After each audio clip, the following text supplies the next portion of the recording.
गोलू एक छोटे से गांव का रहने वाला लड़का था। एक दिन वह अपने दोस्त के साथ पास के जंगल में घूमने गया। उस दिन गांव में एक अजीब सी अफवाह फैली हुई थी कि जंगल में एक चुड़ैल घूम रही है जो रात के अंधेरे में लोगों को अपने साथ ले जाती है। गोलू और उसके दोस्त इस बात को मजाक समझकर जंगल में चले गए। जंगल के अंदर पहुंचने पर सब कुछ सामान्य था। धीरे धीरे अंधेरा होने लगा और गोलू के दोस्तों ने वापस लौटने का फैसला किया। लेकिन गोलू ने हिम्मत दिखाते हुए कहा, मैं आगे जाऊंगा, तुम लोग डरपोक हो। उसके दोस्त उसे समझाते रहे, लेकिन वह अकेला ही जंगल के ओर भीतर चला गया। जंगल के गहरे हिस्से में जाते ही गोलू को अजीब सी आवाज़ सुनाई देने लगी। कभी किसी के पैरों की आहट तो कभी किसी के रोने की आवाज़। गोलू ने इसे हवा का खेल समझकर नज़रअंदाज कर दिया। थोड़ी देर बाद उसे सामने एक बूढ़ी औरत दिखाई दी जो सफ़ेद कपड़ों में लिपटी हुई थी।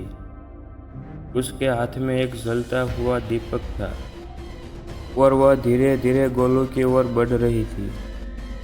गोलू को लगा कि वह कोई साधारण औरत होगी, लेकिन जैसे ही वह औरत करीब आई, उसके चेहरे पर एक भयानक मुस्कान थी और उसकी आंखें खून की तरह लाल थी। गोलू का दिल तेजी से धड़कने लगा। उसने भागने की कोशिश की, लेकिन उसके पैर जैसे जमीन से चिपक गए हो। औरत ने धीरे से कहा, तुमने मेरी चेतावनी नहीं सुनी? अब तुम भी उन लोगों की तरह मेरे साथ रहोगे जो वापस नहीं जा सके। गोलू के चेहरे पर डर साफ दिख रहा था।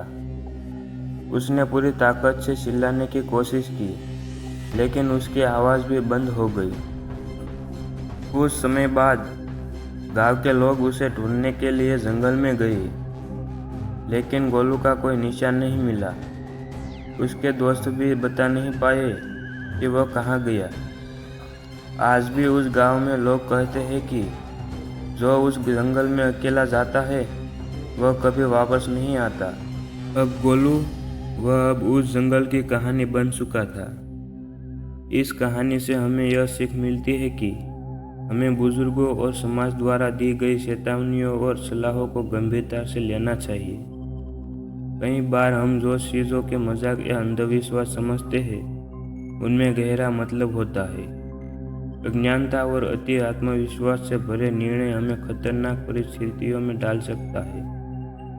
अंत में हमें अनजान और जोखिम भरा जगहों पर सतर्क रहना चाहिए और दूसरों की सलाह को नज़रअंदाज नहीं करना चाहिए। यह कहानी आपको कैसी लगी हमें कमेंट बॉक्स में बताइए और अपने दोस्तों के साथ शेयर करें। और ऐसी नई नई कहानियाँ सुनने के लिए हमें सब्सक्राइब करें ताकि हमारी नई कहानियाँ आप तक पहुँचती रहे और हमें मोटिवेशन मिलती रहे। धन्यवाद।